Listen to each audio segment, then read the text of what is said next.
Welcome to Pharmaste NAPLEX Preparation Coach.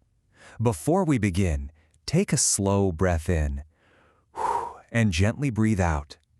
Pharmacy math becomes less intimidating when every number has a place and every unit has a purpose. Today, we will slow down, set up the problem carefully, and let the units guide us to the answer. Today, we're going to compare proportions and dimensional analysis, and then we'll use both approaches to solve common NAPLEX-style unit conversion problems. Real quick, if this lesson helps you, please like, share, and subscribe so this explainer can reach more students preparing for the NAPLEX or similar pharmacy exams. Sharing this content might just help another student feel a lot more confident with their pharmacy math. Here is our roadmap for today. 1. Two powerful math methods. 2. Setting up perfect proportions. 3. Mastering dimensional analysis. 4. Volume unit conversions. 5. Weight unit conversions. And 6. Avoiding common setup errors. Let's get to it. Section 1. Two powerful math methods. Choosing the path that works for you.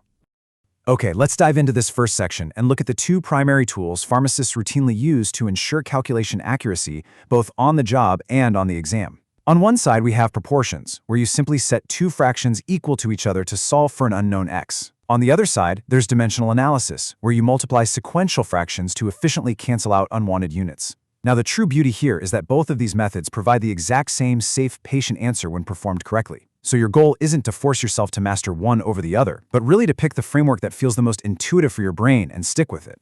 Section 2. Setting up perfect proportions. The rule of matching units. Let's start with proportions. This method simply consists of two fractions separated by an equal sign, but setting up a proportion requires strict discipline. First, you write your known conversion factor as a fraction. Second, you set it equal to your patient's specific fraction. The absolute golden rule here is matching. Every unit in the top left must logically match the top right, and the bottom left must match the bottom right. Finally, you cross-multiply and divide to solve for x. I'm going to slow down our pacing right here to show you exactly how this looks in practice. Let's say we have a 198-pound patient. Notice how we place the known conversion factor, 2.2 pounds over 1 kilogram, on the left side. On the right side, we place 198 pounds over x kilograms. The pounds are straight across from pounds on the top, and kilograms are straight across from kilograms on the bottom. By perfectly matching our units horizontally across that equal sign, we can safely cross-multiply and divide to calculate a final weight of 90 kilograms. Section 3. Mastering dimensional analysis. Canceling units on the diagonal. Let's move to our second pathway and see how this builds our calculation toolbox. This method tackles the exact same problem without ever using an equal sign in the middle of the setup. What's really interesting about dimensional analysis is how it completely changes the visual structure of the math. Instead of matching units horizontally, you set up fractions so that identical units are diagonal from each other. This allows you to literally cross them out, or cancel them. This method is incredibly powerful because it lets you string multiple calculations together quickly by just using a multiplication symbol between sequential fractions. Let's look at that same 198-pound patient. We start by simply writing down what we know, 198 pounds. We then multiply it by our conversion fraction. Notice how we strategically place the 2.2 pounds on the bottom of that second fraction. Why do we do that? So the pounds unit on the bottom cancels out diagonally with our starting pounds on the top. This safely leaves us with our single target unit on the top right, which is 90 kilograms. Regardless of the method you choose, you absolutely must perform a clinical sanity check on your math. Since a kilogram is much heavier than a pound, it naturally requires fewer of them to represent the exact same mass. Therefore, the final number should be smaller. Our weight went from 198 down to 90, safely confirming we divided correctly instead of accidentally multiplying. Section 4. Volume unit conversions. Moving between liters and milliliters. Let's apply these perfectly structured setups to some common NAPLEX volume conversions. In pharmacy practice, you're constantly moving between liters and milliliters, especially when dealing with IV fluids. Whether you're moving from a larger unit down to a smaller one, or vice versa, the constant conversion factor anchoring these two units is exactly 1,000. For example, if we need to convert a 2.5-liter bag of normal saline to milliliters using dimensional analysis, we start with 2.5 liters.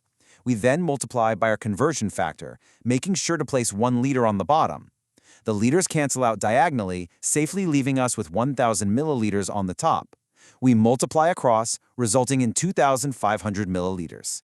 Conversely, if you have 750 milliliters and need it in liters, Let's look at how a proportion handles it. We set 1 liter over 1,000 milliliters equal to X liters over 750 milliliters.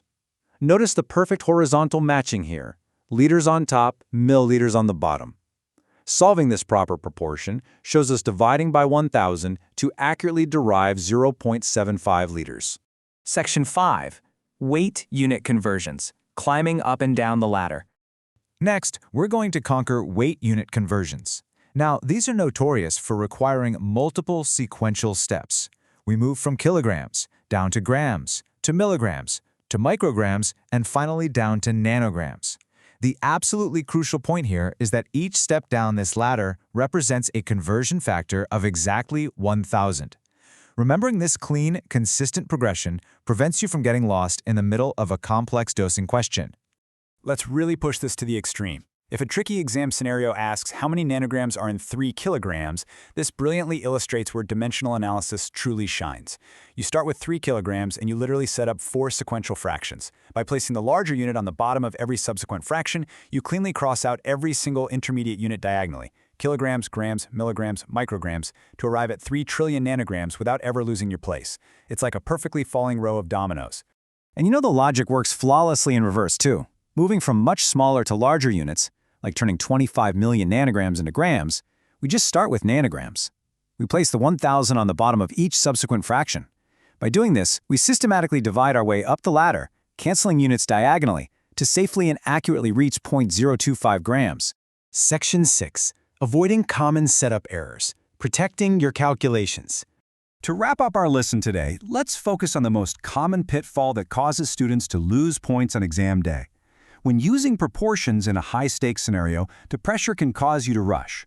A deadly error setup happens when you blindly flip a fraction so that the units don't logically match across the equal sign. For example, having milligrams on the top left but milliliters on the top right. That mismatch is a guaranteed way to calculate the wrong dose. Always pause, look left, look right, and ensure perfect alignment before you even touch your calculator. Since both perfectly matched proportions and diagonally canceled dimensional analysis lead to the exact same safe answer, ask yourself right now, which structured strategy feels the most secure to your brain?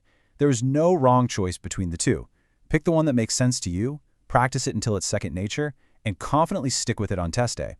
Thank you so much for joining me for this explainer, and I'll see you in the next lesson.